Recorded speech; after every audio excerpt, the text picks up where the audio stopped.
നമസ്കാരം. വീണ്ടും മണിപ്പിച്ച് മലയാളം യൂട്യൂബ് ചാനലിലൂടെ നിങ്ങളൊക്കെ കാണുന്നതിൽ എനിക്ക് വളരെ സന്തോഷം. ഇന്ന് ശനിയാഴ്ചയാണ്. നിങ്ങൾ ചോദ്യത്തിന് ഉത്തരം പറയണം. ഇഷ്ടവും നമ്മളൊപ്പമുണ്ട്. നിങ്ങളെ ചോദ്യത്തിന് ഞാൻ ഉത്തരം പറയാം. എല്ലാവർക്കും നമസ്കാരം. സർ, ഈ IT സെക്ടറൊക്കെ ഇത്രയും തോളം വിളാൻ കാരണം എന്താണ്? ഷോർട്ട് നിങ്ങൾക്ക് മനസ്സിലാവുന്ന പോലെ പറയൂ സർ.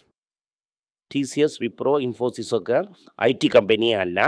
ഇവരൊക്കെ ലേബർ കോൺട്രാക്ടേഴ്സ് ആണ്. ഇത് നിങ്ങൾ ഒരുപാട് വട്ടം പറഞ്ഞിട്ടുണ്ട് സർ. ഇവർ എന്ത് ചെയ്യുമെന്നാൽ ഒരു ബിൽഡിംഗ് സൈറ്റിന് എങ്ങനത്തെ ആൾക്കാരാണ് ആവശ്യം, ഫ്ലോർ ഇടുന്നത് ഒരാൾ, പെയിൻ്റ് അടിക്കുന്ന ആളൊക്കെ പെയിൻറ്റർ, കൊത്താൽ ജോലി ചെയ്യാൻ ഒരാൾക്കാർ, ഒരു കൺസ്ട്രക്ഷൻ വർക്കേഴ്സിൽ ആരൊക്കെ വേണം എന്നതുപോലെ IT വർക്കർക്ക് ആരുടെ ആവശ്യമുണ്ടോ അവരൊക്കെ അവർ സപ്ലൈ ചെയ്യും. ഇവരൊക്കെ ഒരു കോൺട്രാക്ടേഴ്സാണ്.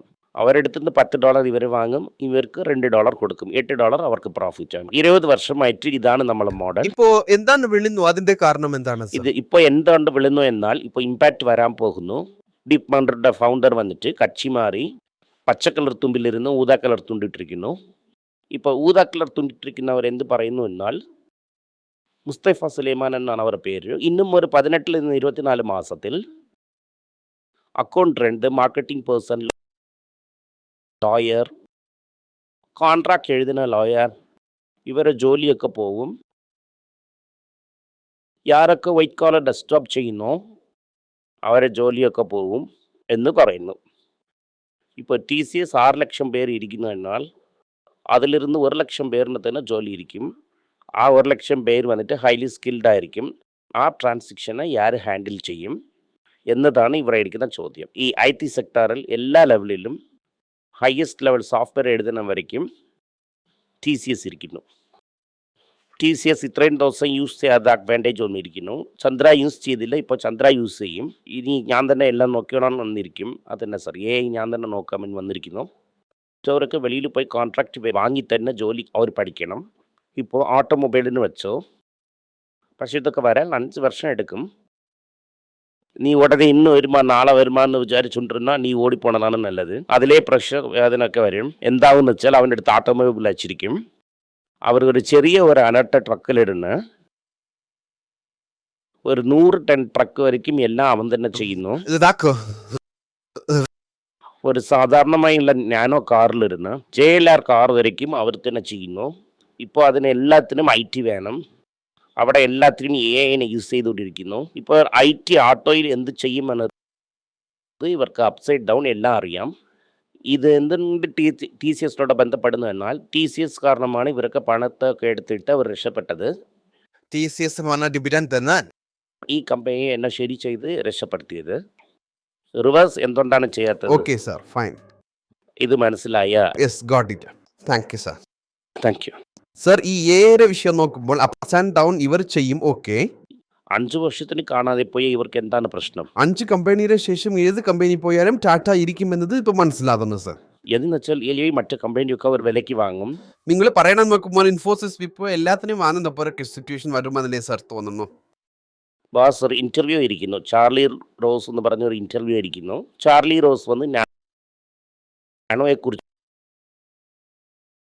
രത്തൻ ടാറ്റയെക്കുറിച്ചും ചോദിക്കുന്നു. എലോൺ മസ്ക് വന്ന് വളരെ ഭവ്യമായിട്ട് ടാറ്റയെ കുറിച്ച് സംസാരിച്ചിരിക്കും. അപ്പം തന്നെ ഇവർ പോയി ആ ഫാക്ടറി നോക്കി പഠിച്ച് വന്നിരിക്കുന്നു. ഇവർ പോയി അപ്പോൾ പോയി നോക്കിയിരിക്കുന്നു എലോൺ മസ്കിൻ്റെ ഫാക്ടറിനെ. 15 വർഷത്തിന് മുമ്പേ പോയി ടെസ്ല ഫാക്ടറി നോക്കിയിട്ട് വന്ന് തന്നെ ഇവിടെ ഇലക്ട്രിക് കാർ ചെയ്തിരിക്കുന്നു. ഉടനെ നിങ്ങൾ വേറെ എന്തും വിചാരിക്കരുത്. He has kept in touch with technology. ആരും ഇലക്ട്രിക് കാർ ചെയ്യാത്ത പക്ഷത്തിൽ ഇവർ ഇലക്ട്രിക് കാർ ചെയ്തു. എല്ലാവരും ചെയ്തു എന്ന് പറയുന്ന സമയം കൊണ്ട് ഇവർ ഇലക്ട്രിക് കാർ ചെയ്തു. ഇത് എന്തുകൊണ്ടാണ് ഇവിടെ ചെയ്യത്തില്ല എന്ന് നീ വിചാരിക്കുന്നു എന്നാണ് എൻ്റെ ചോദ്യം. എന്തെന്ന് വെച്ചാൽ 50 വർഷമായിട്ട് TCSൽ ഇരുന്നു. TCSൽ എന്തൊക്കെ നടക്കുന്നു എന്ന് അറിഞ്ഞ ആൾക്കാരാണ് ഇപ്പോൾ ഇരിക്കുന്നത്. അത് ഒരു 10 വർഷത്തിന്. Yes, there will be lot of pain. Cancer പേഷ്യൻറ്റിന് കീമോതെറാപ്പി കൊടുത്ത് രക്ഷപ്പെടുന്നത് പോലെയാണ് ഇത് രക്ഷപ്പെടണം. ടാറ്റ സ്റ്റീലും അങ്ങനെ തന്നെ രക്ഷപ്പെട്ടത്. എൻ്റെ അടുത്ത് ഒരുപാട് ആൾക്കാർ പറഞ്ഞായിരുന്നു ടാറ്റ സ്റ്റീൽ ദിവാലാകുമെന്ന്.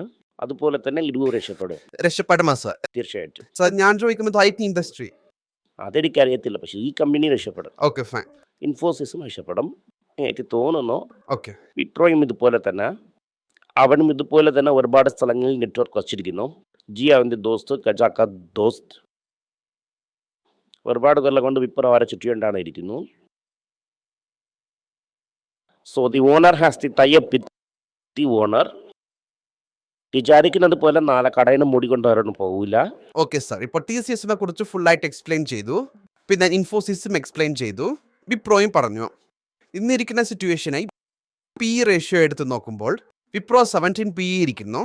ഇരിക്കുന്നതിലെ ഓവറാൾ ലിസ്റ്റ് എടുത്ത് നോക്കുമ്പോൾ ഇരിക്കുന്നതിലെ ചീപ്പസ്റ്റ് വന്നിട്ട് വിപ്രോ എന്നാണ് നോക്കുമ്പോൾ അറിയാൻ പറ്റുന്നു. നിങ്ങൾ 3 കമ്പനി പറഞ്ഞു. അടുത്തത് ടെക് മഹീന്ദ്ര, അതിന് 31 ആണ് സർ PE. ഇത് കാരണം തന്നെ ഞാൻ ടെക് മഹീന്ദ്രയെ തൊട്ടില്ല സാർ. പക്ഷേ ടെക് മഹീന്ദ്ര 10 വർഷത്തിന് മുമ്പ് എനിക്കത് സത്യമൂലം കിട്ടി. മഹീന്ദ്ര കൺസിഡർ ചെയ്യാൻ പറഞ്ഞായിരുന്നു. 2014 എന്നാണ് തോന്നുന്നു സർ. ഇപ്പോൾ ടെക് മഹീന്ദ്രയുടെ കഥ ഞാൻ എന്ത് പറയുന്നു എന്നാൽ ടാറ്റയിൽ പറഞ്ഞ എല്ലാ അഡ്വാൻറ്റേജും ടെക് മഹീന്ദ്രയ്ക്ക് ഇരിക്കുന്നു. ബട്ട് ആനന്ദ് മഹീന്ദ്ര എത്രയാണ് ഇവിടെ ഇൻവെസ്റ്റഡ് എന്ന് എനിക്ക് അറിയത്തില്ല. But it is very highly priced. 15 times വരുന്ന സമയം നമുക്ക് ടെക് മഹീന്ദ്ര എടുക്കാം. എപ്പോൾ ഞാൻ ഇതിൽ ആഡ് ചെയ്യുമെന്ന് വെച്ചാൽ when it will become 15 times means അപ്പോൾ തന്നെ ടിഫൻ കാഫി സ്റ്റാർട്ട് ആവും. ഒത്തന്നെ ടിഫൻ കോഫി സ്റ്റാർട്ട് ആകും. അതായത് 15 times ഏർണിങ്സ് വരുമ്പോൾ. അടുത്തത് വന്നിട്ട് HCL ടെക്നോളജീസ്. ഇത് ഓണർ തന്നെ ഒരുപാട് പ്രാവശ്യം വിൽക്കാൻ ശ്രമിച്ചിരിക്കുന്നു. പ്രൊമോട്ടർ പ്രോബ്ലം എന്നല്ല, he want to exit the business. L2M അതൊക്കെ എനിക്കറിയത്തില്ല. LNTയുടെ കമ്പനി പ്രൊമോട്ടറിനും LNTക്ക് പ്രശ്നമാണ്. LNT ഫോഴ്സ് ചെയ്ത് വാങ്ങിയ കമ്പനിയാണ്. സോ ഒരുപാട് പ്രോബ്ലം ഇരിക്കും. ഫസ്റ്റ് ഇൻസ്റ്റൻസ് സിസ്റ്റംസ് ഇതൊക്കെ എനിക്ക് അറിയത്തില്ല. കോഫോച്ച് അറിയത്തില്ല. ഇത് NIT ആയിരുന്നു. എംഫസിസ് അത് ഞാൻ തൊടത്തില്ല. ഓക്കെ. ടാറ്റ എലക്സിൽ അത് വന്നിട്ട് ടാറ്റ മോട്ടോഴ്സിൻ്റെ ഒപ്പം മെർജ് ആവും. പക്ഷെ അതിപ്പോൾ വളരെ കോസ്റ്റ്ലിയാണ്. സർ തിരികെ റിപ്പീറ്റ് ചെയ്യാൻ മെർജ് ആവുമോ? അത് വന്നിട്ട് പ്രൈമറിലി ടാറ്റ മോട്ടോഴ്സിന് സോഫ്റ്റ്വെയർ ചെയ്യുന്ന കമ്പനിയാണ് സാർ. ടാറ്റ ടെക്നോളജീസും ഒരു കമ്പനി ഇരിക്കുന്നു. Tata Motors, Tata technologies, Tata Elxsi, TCS ഇതൊക്കെ ഞാൻ പറയുന്നത് വലിയ പ്രോബ്ലം വന്നെന്ന് വെച്ചോ, ഞാൻ വിചാരിക്കുന്ന പോലെ ക്യാൻസർ ട്രീറ്റ്മെൻറ്റ് എന്ന് വെച്ചാൽ ഇതൊക്കെ മറിച്ചാവും. സാർ എന്തെന്ന് വെച്ചാൽ ഈ ടാറ്റ എലക്സിയുടെ മേലെ ഒരുപാട് ആൾക്കാർക്ക് കണ്ണിരിക്കുന്നു. 7 ടാറ്റ കമ്പനി ഇരുന്നു. സ്റ്റീല്, ഈ ടാറ്റ മെറ്റാലിക്സ്, ടാറ്റ സ്പോഞ്ച് എല്ലാം പിന്നെ ഒന്നായി ഡ്രൈവർ വേറെ ലെവലിൽ വെച്ചിരുന്നു. ഈ സൈഡിൽ വെച്ചിരിക്കും, ആ പാക്കറ്റിൽ വെച്ചിരിക്കും, ഈ പാക്കറ്റിൽ വെച്ചിരിക്കും. അപ്പപ്പോൾ ഒന്നായിട്ട് വെളിയിൽ വിട്ടുകൊണ്ടേയിരിക്കും. സാർ അടുത്തത് വന്നിട്ട് അവർ വയസ്സായ ആള്, 13 വയസ്സായി. എന്തുകൊണ്ട് ഈ ചോദ്യങ്ങളൊക്കെ ചോദിക്കുന്നു എന്നാൽ IT സ്റ്റോക്ക് ഒരുപാട് ആൾക്കാർ കൺസിഡർ ചെയ്ത് വച്ചിരിക്കുന്നു. നിങ്ങൾ പറഞ്ഞ സ്റ്റോക്കിന് അല്ലാതെ ഒരുപാട് സ്റ്റോക്ക് വാങ്ങിച്ചു വച്ചിരിക്കാം. നിങ്ങൾ എക്സിറ്റ് ചെയ്തും ഇത് 3 കൺസിഡർ ചെയ്താൽ മതി. ടെക് മഹീന്ദ്ര 50% വന്നാൽ നോക്കാം. Okay sir. അതും ടിഫൻ കോഫിക്കാണ്. 5 വർഷം പെയിന് 5 വർഷം താങ്ങാൻ പറ്റുമെങ്കിൽ നിങ്ങൾ ചെയ്യാം. ഐഡിയയും നിങ്ങളടുത്ത് പറഞ്ഞായിരുന്നു. ക്യാൻസർ ട്രീറ്റ്മെൻറ്റ് നടന്ന് നിരസിച്ച് വരുന്നത് പോലെയാണ് ഈ കമ്പനി. ആ ലെവലിൽ കമ്മിറ്റ്മെൻറ്റ് ഇരുന്നാൽ മാത്രം നീ വെച്ചിരിക്കണം. ആ സമയം വന്ന് നിങ്ങൾ പറഞ്ഞല്ലോ ഇറങ്ങിയല്ലോ എന്നൊക്കെ പറയരുത്. TCS 999 വരാൻ ചാൻസ് ഇരിക്കുന്നു. ഓക്കെ, പക്ഷെ ഞാൻ അത് വരുമെന്ന് പറയില്ല. ഓക്കെ, മനസ്സിലാവുന്നു സാർ. ചാൻസ് ഇരിക്കുന്നു. പക്ഷേ സാർ അതുപോലെ തന്നെയുള്ള സാർ പറഞ്ഞു ഗോൾഡ് 10,000 പോകാൻ ചാൻസ് ഇരിക്കും എന്ന് പറഞ്ഞു. പിന്നെ 12,000 പോകാനും ചാൻസ് ഇരിക്കുന്നു എന്ന് പറഞ്ഞു. പിന്നെ 16,000 പോകുന്നും. ഇപ്പോൾ 18 വായ്പ ഇരിക്കുന്നു എന്ന് ഞാൻ പറയുന്നു. Thank you sir. Thank you. എന്തെങ്കിലും നിങ്ങൾക്ക് സംശയമുണ്ട്, എന്നെ കോൺടാക്ട് ചെയ്യണമെന്ന് നിങ്ങൾ വിചാരിക്കുവാണെങ്കിൽ താഴെ കൊടുത്തിരിക്കുന്ന മെയിൽ ഐഡിക്ക് നിങ്ങൾ മെയിൽ അയക്കാം. ഞങ്ങളുടെ ടീം നിങ്ങളൊപ്പം കോൺടാക്ട് ചെയ്യും. Thank you.